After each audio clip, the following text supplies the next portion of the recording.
What's going on, you guys? Welcome, welcome, welcome. Welcome to the latest case of Making the Case for Your Lawyer Dreams, where we try to provide you guys with the tips, skills, and blueprints to help you guys successfully navigate your lawyer dreams. We come live every Wednesday, 8 p.m. Central Standard Time. We've been blessed to have guests come on to share their journey, to share their story, and also to provide a blueprint for you to follow. Why? Because you know that challenge that you're going through right now? Yeah, you know what I'm talking about. The LSAT, the bar, law school, all that stuff. Well, every guest that we've had on our show has been in that same place where you are right now. And you know what? When things went left, they kept fighting. And now they've manifested their lawyer dreams. And they're blessed, and we are blessed, you guys, to be able to have them here to share their stories with you. Because that challenge that you're going through is just a part of growth, y'all. And we're going to win. We're going to cry. And you know what? At the end of the day, we're going to evolve and grow. And it's all a process. And I just want you guys to be able to understand that all those struggles is just something that you're going to overcome. Of course, my name is Anthony Denmark, founder of Becoming JD. Of course, I'm live and in full effect in St. Louis, Missouri. It's not the place that I want to be. Not. But nevertheless, it is the place where God has me.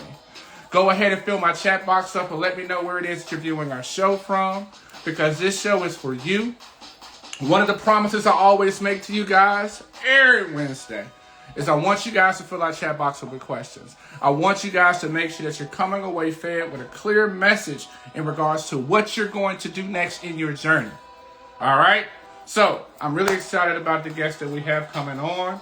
She is one of one. She's definitely broke through and made things happen. That's why we're playing this song right now with Chris Brown featuring Big Sean and Wiz Khalifa, because she hails from Detroit, and I'm really excited about having her on to be able to tell her story. I know right now that a lot of you guys are either one starting your lawyer journeys in law school. Congratulations, y'all. I see y'all first year picks.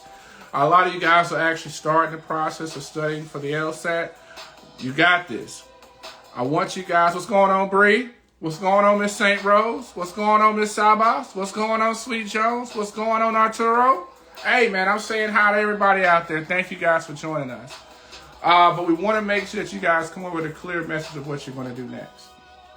Also, what I'm going to go ahead and put in the chat, you guys, is if in fact you need help, you know what? That's what we specialize in.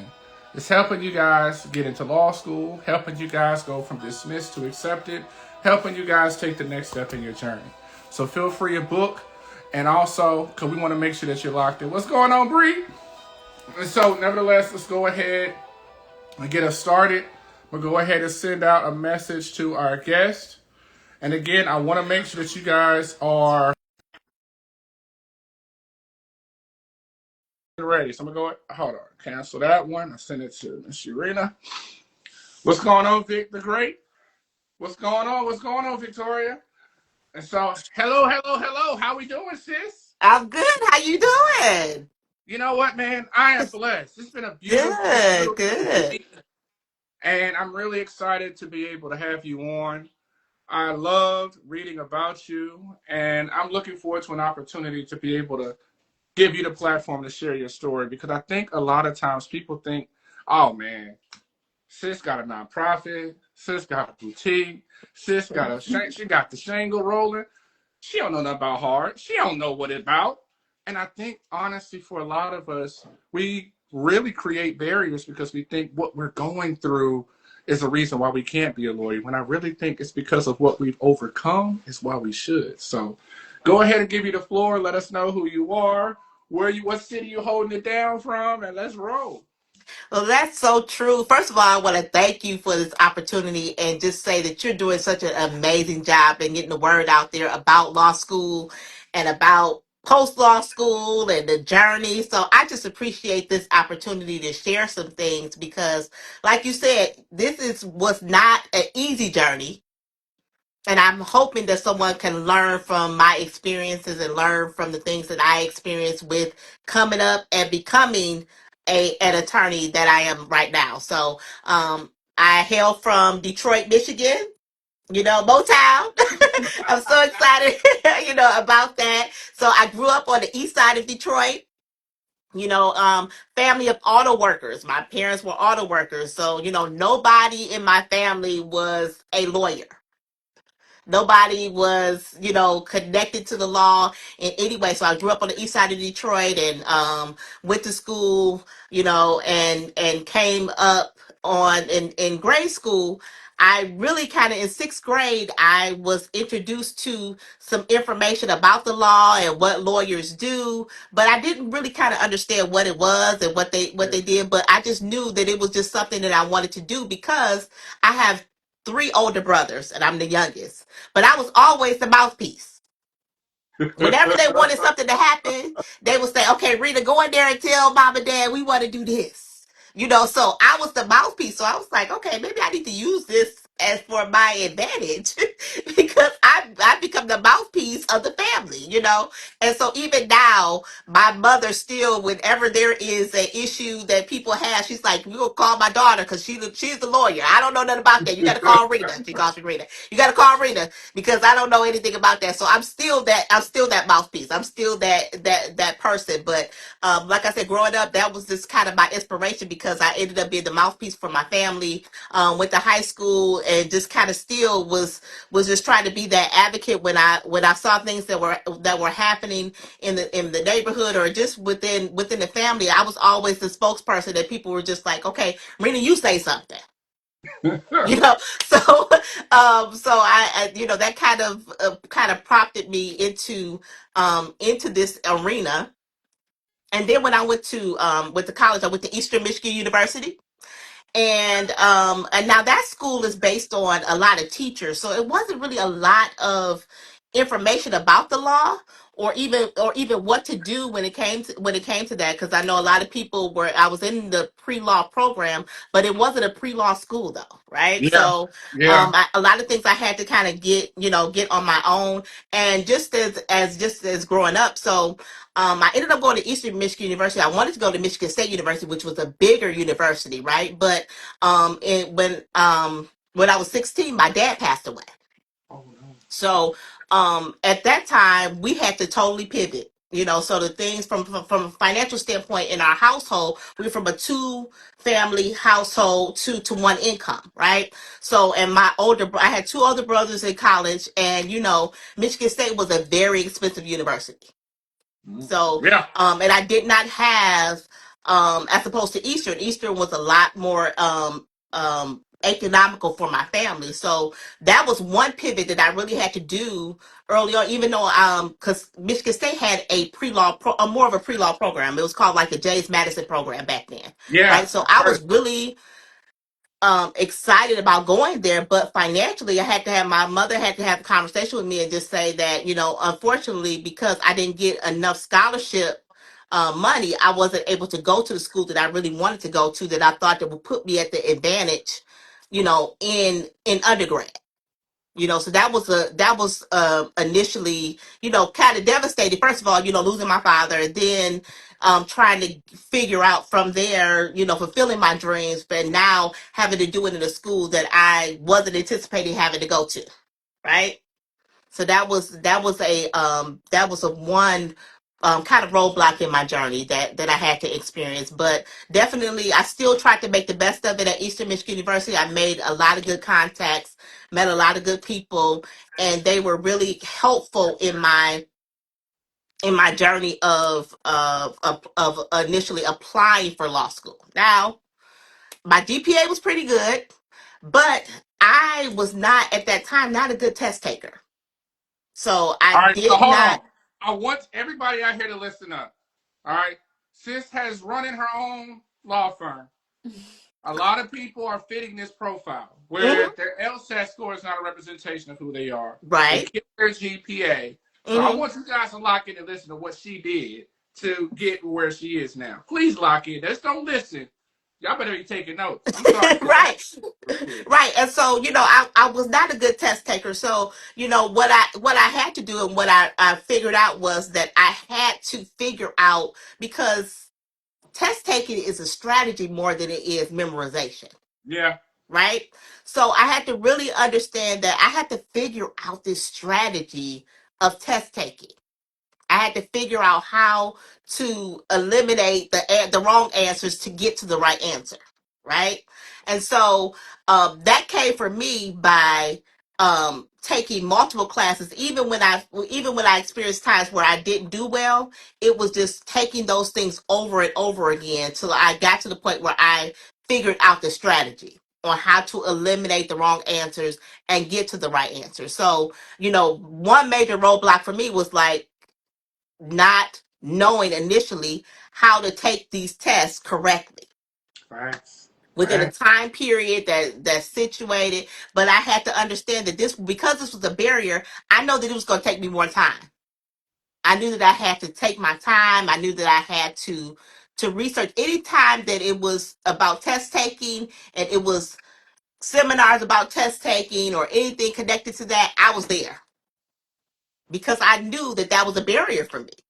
I knew that that was an issue for me going into law school. I knew that that was going to be a barrier for me. So fast forward to senior year, I went to the point where I applied for a couple different law schools. I applied for University of Michigan Law School.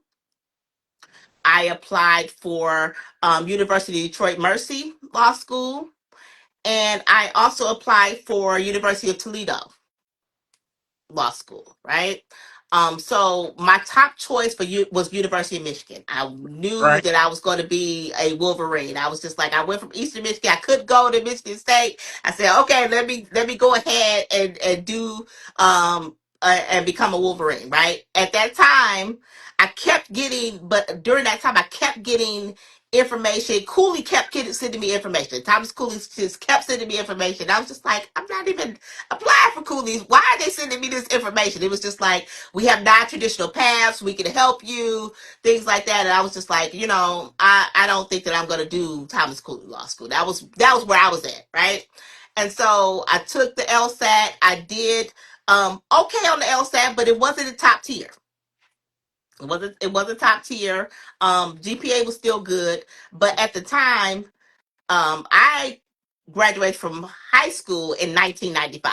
So I'm dating myself, right? In 1995, I graduated from high school. So if this was 1999. Now I'm at Eastern Michigan University. I'm a senior, and I'm looking to go to law school at that time, right?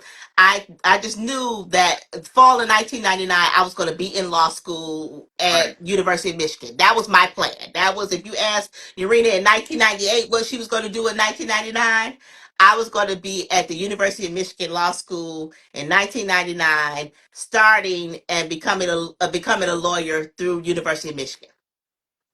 Got the letter from University of Michigan to say, no, unfortunately, you were not accepted. University of Michigan Law School. But needless to say, that was a devastating moment. That was a Yeah. moment because I had not anticipated. It just was just not the other two law schools that I applied to. I really just didn't care. I just Right. U of Right. M was my first one, right? So I ended up back then. They had like a reconsideration process. And of course, it's not like what you're helping people with or talking to them. I didn't have you there with me as I wish I would have, as far as to let me know the other avenues. But I did schedule a meeting with the advisory committee, and I did do a whole presentation on why I should be accepted, and just kind of went through that review process. I remember having a meeting with one of the deans, and they pretty much indicated that although I was a good candidate, that they had so many legacy positions that were already set aside, and that unfortunately with my GPA and my LSAT scores, that because I was not a legacy, Yeah. that unfortunately I would not be let in. So Wow. we're talking about now how we understand it, and back then I didn't really understand what that really meant, as Yeah. far as like that legacy program, and how those things were set up, but how you have people that have from generation to generation that those spots are set for them, Yeah. right? And needless to say, that was a turning point for me at that point in time. But I knew that even though that was a letdown, I couldn't let that deter me from my ultimate goal. So my Right. ultimate goal was to become an attorney. So no matter the path that it took me to get there, I knew that I had to still continue on. Now, was it moments where I was just like, Hmm. should I not do this? Maybe this is not for me because I didn't get into the law school that I wanted to get into? Yes, of course. But I think about it now, telling that young Urena, like, okay, what's to come is better than what you're experiencing right now, Hold on. Can you right? say it one more time? What's to come is better than what you're experiencing right now. Don't let those temporary moments deter you from your ultimate goal. Because if your goal is to become an attorney, getting there, although that route may be a little bit different, and it's going to be different for everybody. Everybody's journey is going to be different, but you have to understand that if that's the ultimate goal, that sometimes you're not going to get there the same way that you envision that you should get there. And I think that's just amazing out there. Because listen, for you guys out there, we all have the comfort. Honestly, I think it is the comfort level of I'm going to go where I'm going to go here. I'm going to stay here. This is all comfortable. But Hmm. like literally, you guys, like this whole journey is about you learning how to operate and thrive in uncomfortable spaces. Yeah, it is. And And even now, the space that I'm in is uncomfortable. I mean, you live So now. like, it's still uncomfortable, being a part of, and I think the statistic is about 2% of black female attorneys Yeah. that are in. I remember even my first, fast forward to my first case that I had my briefcase and I had all of my stuff together. I was sharp too, right? Walk in the courtroom, represent, and opposing counsel turns to me and says, "Let me know when your attorney gets here." Oh, okay.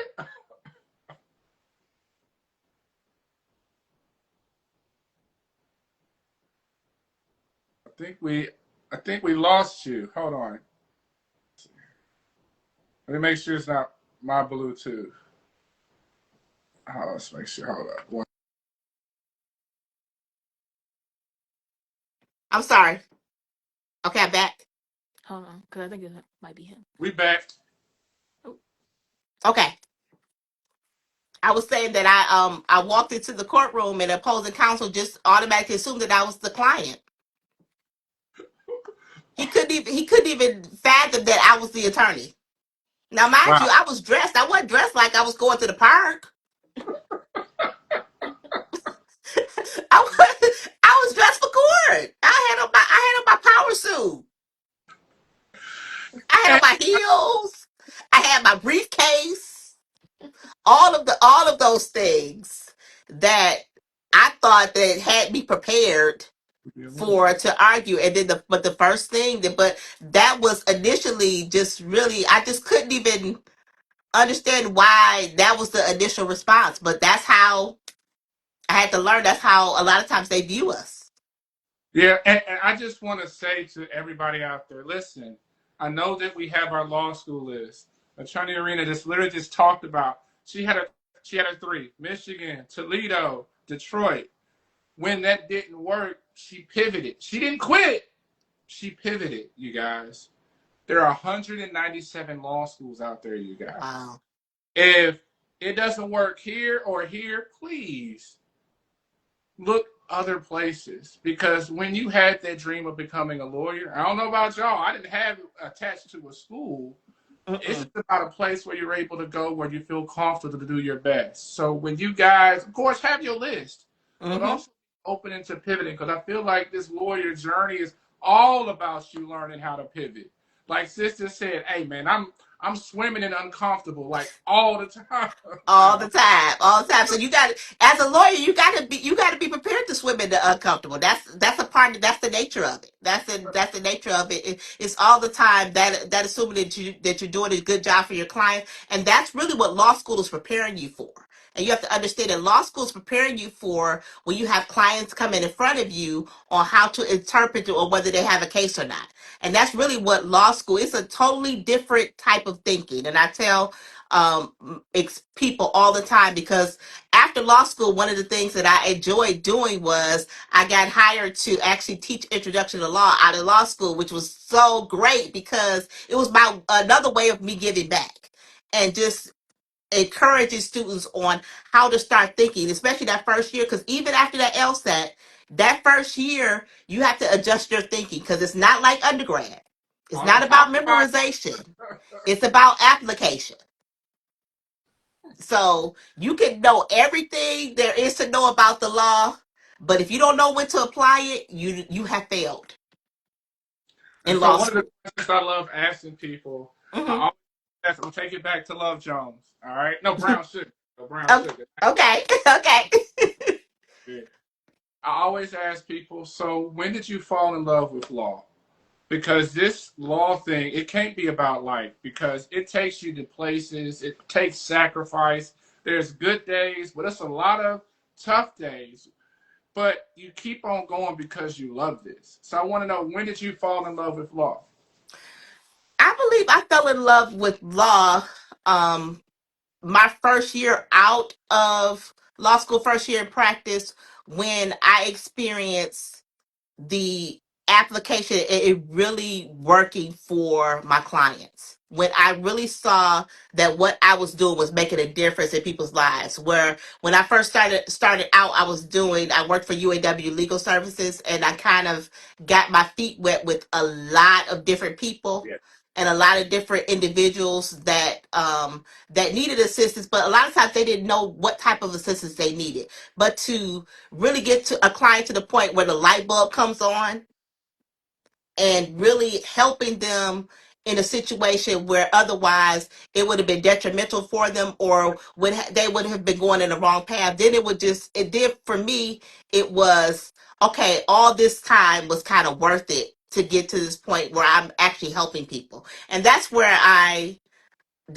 it has come for me with loving what I do. Because a lot of times when I think about the other times when it's just very difficult or very hard, or when I'm really not getting through to my clients, when I think about the fact of actually helping them and them actually appreciating the help, those are the moments that get me through and make me realize how much I love what I do.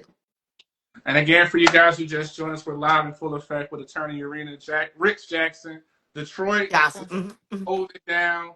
Make sure you go follow her at Ricks and Associates. She's doing amazing things, not just as a lawyer, but also as an advocate for her community. Check her out. Now, one of the things I also love asking is because I tell people, I know law school was a minute ago, but I tell people law school is that first time where you have what I call that oh shit moment. Like, I got to make some changes because how things is operating, I'm going to fail. I'm a fail. When did you have that moment? Because I think Okay. that's the moment that a lot of people are having right now with the LSAT or with law school. We got our 1Ls. They got their first week pictures and how cute. Right. Okay. Or with our people with the bar exam right now, they're having that moment where they're like, okay, I got to make some changes. When did you have that moment? Okay, so let me tell you a little bit about how Cooley Law School is operates. I don't know if you had a guest from Cooley. So when I started Cooley in 2000 because I had to take a year to like work and to really save up for because Cooley was very expensive, right? Right, So right, I my first year I had the standard. I had contracts, torts, research and writing, and I had property law. Okay. So my first property law class, right? No, I'm sorry, contracts. I had older professors that were very tenure and very straightforward with the Socratic method, briefing the cases, stand it up, and then if you did not get it right, or if you did not want to brief the case, then you had to call on someone else in the class in order to have them to do the Socratic method and stand up and do that, right? So when we were going through the first week, when they were calling up people that got up, they just knew everything. They were just able to brief the cases, give the professor was asking them, about this case, and they were just able to rattle it through. He was asking them the counter arguments with it. They were just like, I got it, this is it. And he was just really impressed. And I was just like, oh my goodness, I didn't get that. I'm totally confused. I don't even know, how did you get that? Right? Come to find out, the people that he was calling on again was repeating the class, Yeah. right? Yeah. So that was the moment for me. Like, I don't think anybody in here passes, right? Oh, wow. And another very scary moment for me in law school was our first year. I told y'all from Detroit, from Michigan, right? First year. So we in law school when I started, it was only one exam at the end. So you Yeah. go from the beginning. So they just started implementing over the past like 10 years midterms. Because when I went to law school, it was just you go straight through. You took torts all the way through to December, and then in December you would have the test on torts, pass or fail. And then where we checked our grades at, they had a wall that was called the Wailing Wall. So what? Wailing Wall. It was a corner where people would literally break down and cry once they saw their grades. Not intimidated at all, right? It was the Wailing Wall. We did not check our grades. My last year, that's when we started being able to check our grades online. But the first 2 years, Wailing Wall.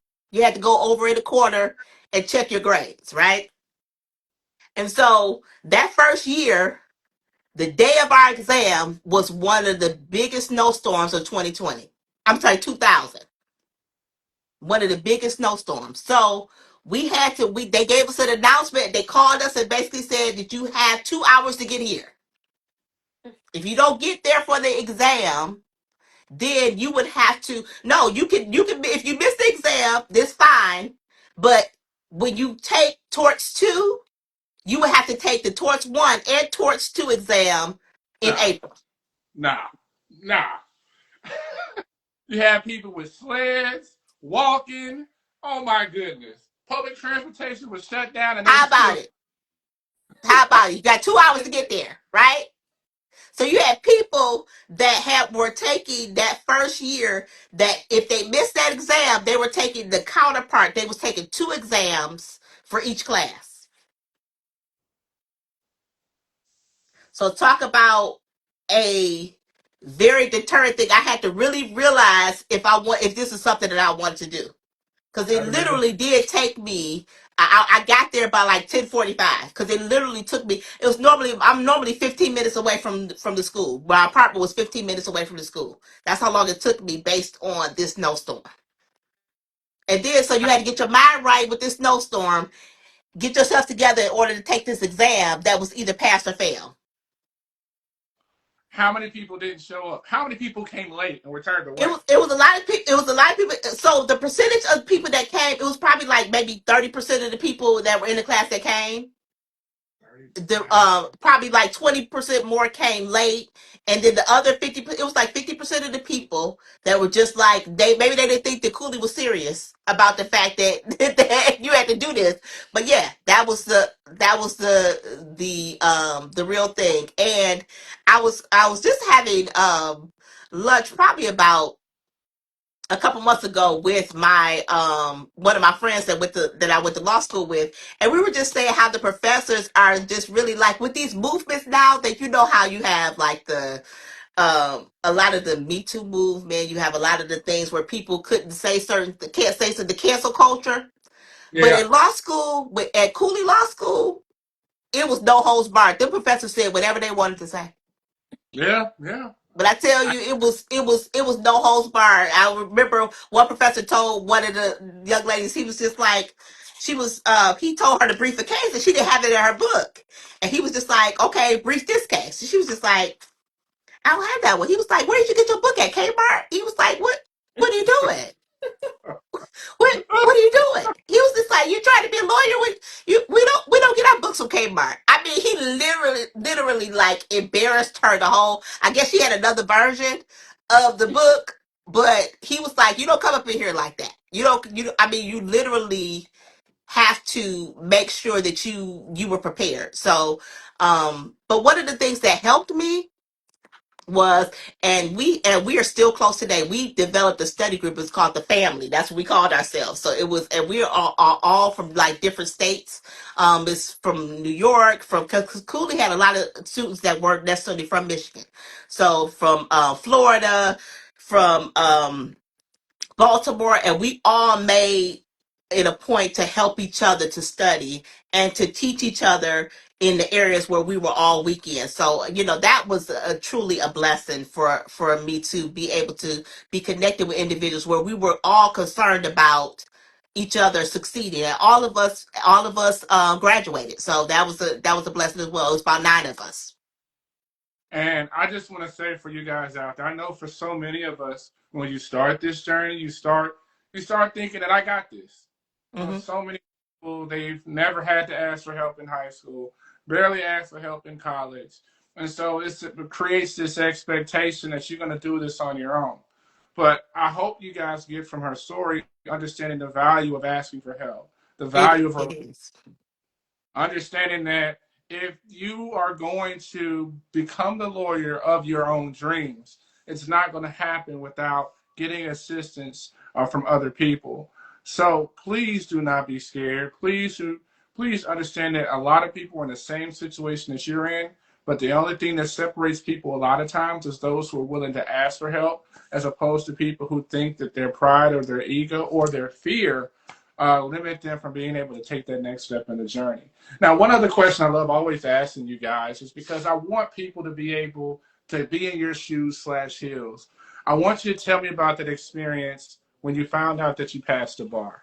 First, tell me what there was like preparing for the bar, and then that moment when you saw your name or saw your social security Yes, number. I saw that. It was Blue Book Like, number yes, then. Oh my gosh, I'm dating myself. It was a Blue Book number that I saw. Okay, so the preparation for the bar. So I graduated in May, and I took the bar in July. okay, So that preparation was very tedious. I think I had about 2 weeks off before I started the Barbary courses at that time, and I took those courses in person. And that was and it was very strategic in nature. It was very grueling as far as like once again because I told you all before that I struggled with that test taking, right, those test taking things. So it was figuring out the strategy of the bar, right? As far as those 200 multiple choice questions, and figuring out in each section how to maneuver and figure out getting to that right answer.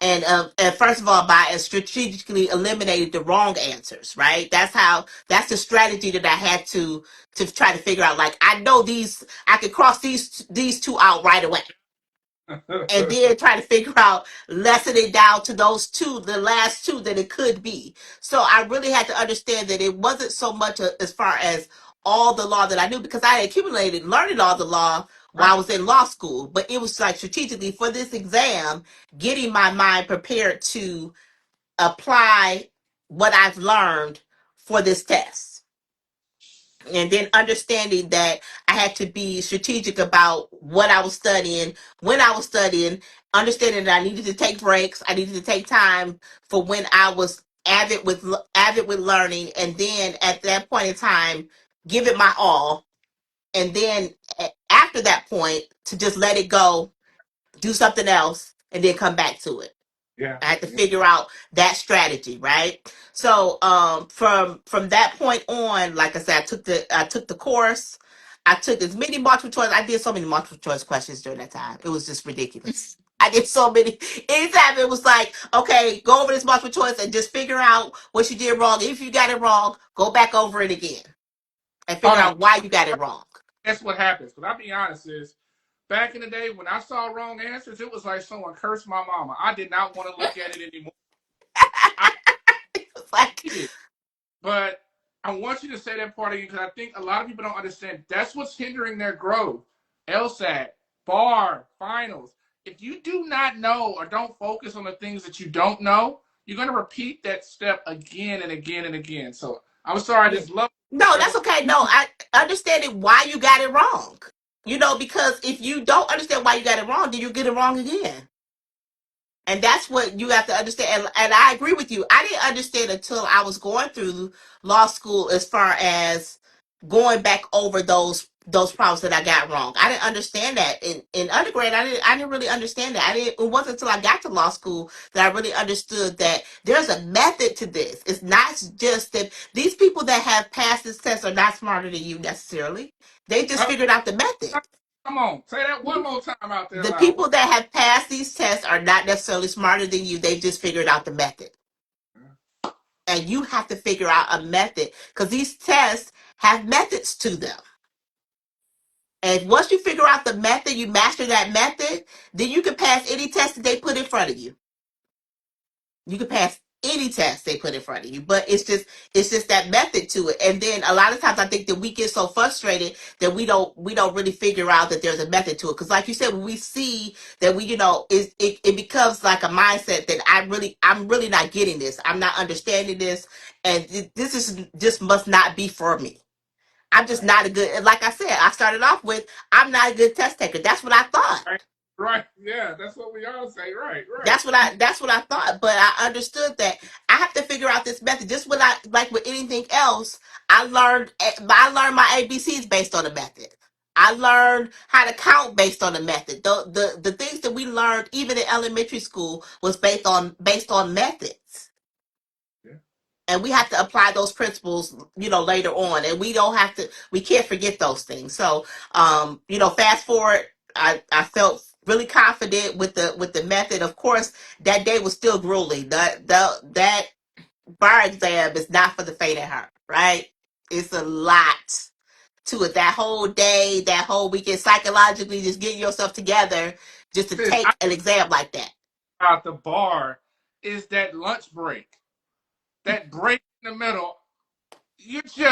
You're not there. You're not. You're not, and you expect me to eat right now? I'm trying to figure out what's going on, and I'm trying to get my thought, and you're second guessing like, okay, I put down C, that was B, man. Like you really like thinking like, oh, if I wish I could go back and things like that. But then you gotta just kind of forget about it, forget those things that are behind, and you just gotta be like, okay, I gotta move forward to the second half. Because I definitely thought about it. I don't know if you saw this story last week, Mhm. since folks set for the bar exam. A woman went in a cardiac arrest in the middle of the exam. I remember that. And Yes. they continued the damn exam. That's why I said it don't matter. I told you the snowstorm. They don't care. They're like, okay, it must go on. it must go on. They're not gonna do that. So that's why it's so much pressure. It's a lot of pressure. But once again, this is preparing you for when you got these cases in front of these judges, and the pressure is on you to present this case. Yeah. So it's preparing you with that pressure.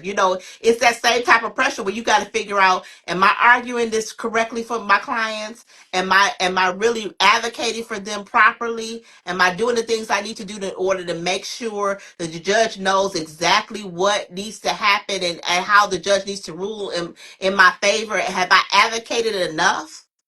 That Have I part. answered all the right questions? Have I put my arguments together in a way, and do I have the supporting law behind me? Right. But So that's what let's it's preparing you for. so you turned in your test. I'm sure you got some rest. They got recharged. So tell me where you were.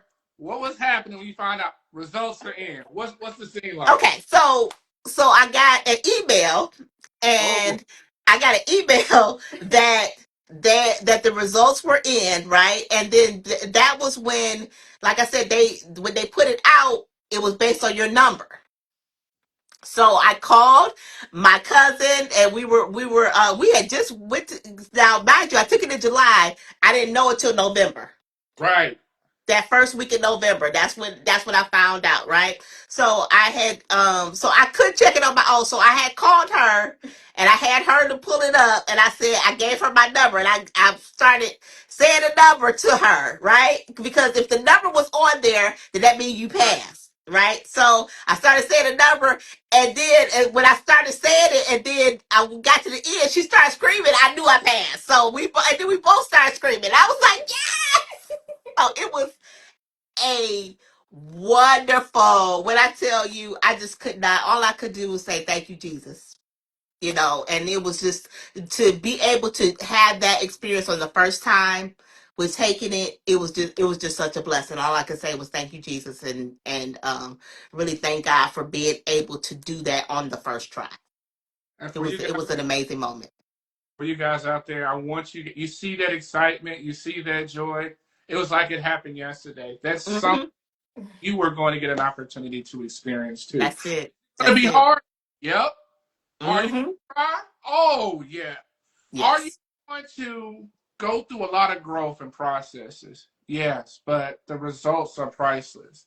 it Now, since is. I love to get an opportunity to talk to about, because I feel like almost from the onset of starting this journey, we are almost programmed, no shade to say this, to want to go work for someone else. Hmm. I'm going to get partnered. I'm going to do this. But what I love about is like, where did you realize, okay, I'm not going to be building on somebody else's legacy. I'm going to start and launch and creating my own. When did you make that decision, sis? I remember even in law school saying that to my study group, the family. I was just like, I don't really want to work for Yeah. somebody. I really want to be able to build my own, and I think it was just the flexibility I saw with it, and then I also saw the fact of being able to build something that I could say that I'm a part of building, and then I could also help somebody else. That was my because I didn't have a blueprint. I wanted to make sure that I was helpful to help to give somebody else a blueprint that I didn't have. And I think that was one of the motivating factors of creating my own, law firm with Ricks and Associates. That was the brainchild behind that, of just making sure that I had something that I could help to build, and then help somebody else to understand what it takes to be an attorney and to build things from the ground up. Because I think the thing that's beautiful is it's like, creating your own legacy. Everybody says legacy. You know, hear the song Jay-Z, Right. legacy. But that John is not easy. It's So not. what was it like? Because now you're in your community, in your place that you call home. Now you got a lot of people, hey, cuz, hook me up. How did we navigate that space in regards to building your legacy and also feeding into your community at the same time? Um, I First thing I learned is that no is a complete sentence. Can you say that one more time? The first thing I learned was that no is a complete sentence. I love it. You know, and not that and I also learned the second thing that I learned is just because I can do it doesn't mean that I should do it. Yeah, yeah, And the third thing that I've learned with building my own law firm is that I have to always choose me. yes, When it comes to um helping people. I want to help, but I want to be able to first of all live to do it, and then second of all be able to be in the right mental space to do it, and third of all to just make sure that I'm doing it effectively. And that can only mean that I'll have to be able to decipher, pick and choose what's going to work best for me, even if it comes to the detriment of somebody else. And if I can help you, then I'll try to help you. But if I can't help you, then I have to be okay with not being able to help everyone. mm. So just So, in case you guys missed that, this is about setting healthy boundaries. mhm. On this journey, a lot of times, one of the things I think is one of the hardest things as we go on this journey is realizing that the people who may have started this journey with you aren't going to be there with you along the way. And that you have to learn to be able to set healthy boundaries, because guess what? They're going to set healthy boundaries for themselves. But you have to make sure that you're prioritizing you. And there's nothing wrong with that. And that's something that you battle with throughout your entire lawyer journey. Because, sis, I can only imagine. Like, when you in your hometown, where everybody know you, hey, Rita, what's up? Yeah. Hey! Yeah, you know, it's all, and I told you about how my mom, she gives out my number to all her friends, right? And so they're always, but I have to decipher those things, and I have to understand that, because I think early on, as a young attorney, I'm excited. I'm trying to help everybody. I'm trying to do all of those things. I'm trying to just take on cases. Even I take it on, and I'll just do those things. But I have to understand that if I'm going to be able to do it justice and do it effectively, I would rather refer you to somebody where they would do it justice than me trying to figure it out. And I'm not doing you justice by trying to figure it out, especially if it's in an area where I'm not comfortable in being in. And I love, like, for example, sis, the area of law that you're practicing in. I want you to tell a little bit about that area of law, because I think oftentimes when people think about the label of what a lawyer is, they think about what they, of course, is plugged on the TV all the time. Law Hmm. and order. Dun, dun, dun, dun, Right, dun, right, you know. and that's what everybody does, right? But I mean, estate planning is something that is very absent and knowledgeable from people from our communities, but it's also something that's incredibly valuable and important. I'm sure I wanted to ask specifically, boy, how was business during COVID? Cause, woo, yeah. Ooh. So yeah, the last thing that I did in pre-COVID was an estate planning seminar at my church. That was like the last thing, and my theme for that was a GoFundMe is not an estate plan. Oh, y'all hear that out there? And it's so amazing because we saw during COVID what was all set up, the GoFundMe, because people didn't have a plan. And my really love for estate planning and legacy building just kind of got birthed out of doing a lot of probate work here in Michigan, because I saw the horror stories. I saw firsthand how the fighting between the families, and I was just like, these a lot of these things could be avoided by just people having simple documents in place. And I tell my clients all the time, if you don't have an estate plan, you plan to fail. And you fail to give your loved ones a clear path to what your wishes are. Because in that turn, the court is deciding, and the court doesn't want to decide. They want a roadmap. They want you to give them something to go by. Those laws that are in place are just because you don't have anything in place, That and they part. have to be there, right? So that's really how I got involved in estate planning, because I saw the horror stories firsthand. I saw the families fighting. I saw, the worst nightmare for a grandparent having. I had a client where her grandmother had adopted her because all of her children had some type of drug problem, right?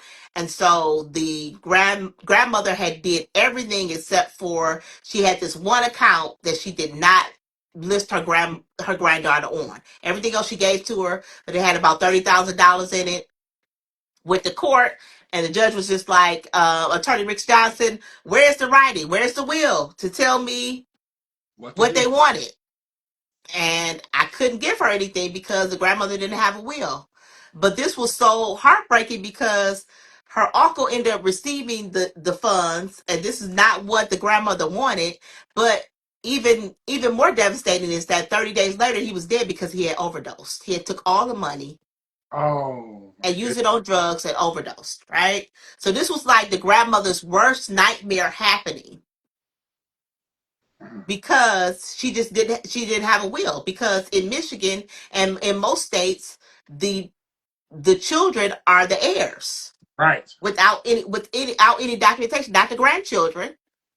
Even though I had a great case that the granddaughter received everything else, and she should receive this, without any type of writing, I was not able to effectively advocate for her. Wow.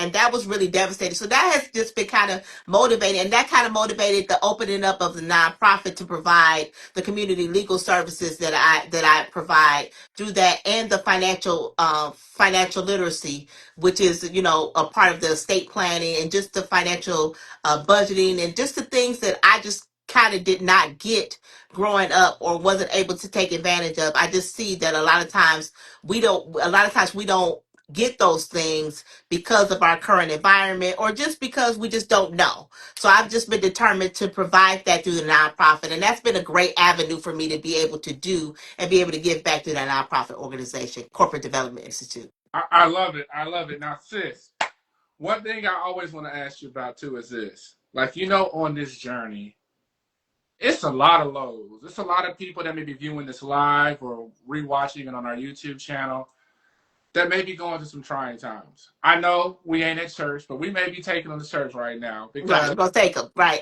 I wanted you to give an opportunity to give them a word, because we've been there. Where we were on the cusp of quitting. We were doubting ourselves. That voice then got louder, and maybe we don't have the support that we need to push forward. And I want to give you the floor to give that encouraging word to someone that may have failed the bar, that encouraging word to someone that may be reapplying to law school, someone who may have bombed the LSAT, or someone who may just graduated. Because, boy, that U40, when you graduate and you're like, damn, I ain't got no job, that could be dark places too. Be So very devastated. Yeah. try to fill their cup, Mhm. because I want you guys out there to continue to fight and break through these challenges you're currently going through. I would say that don't let these temporary moments define you.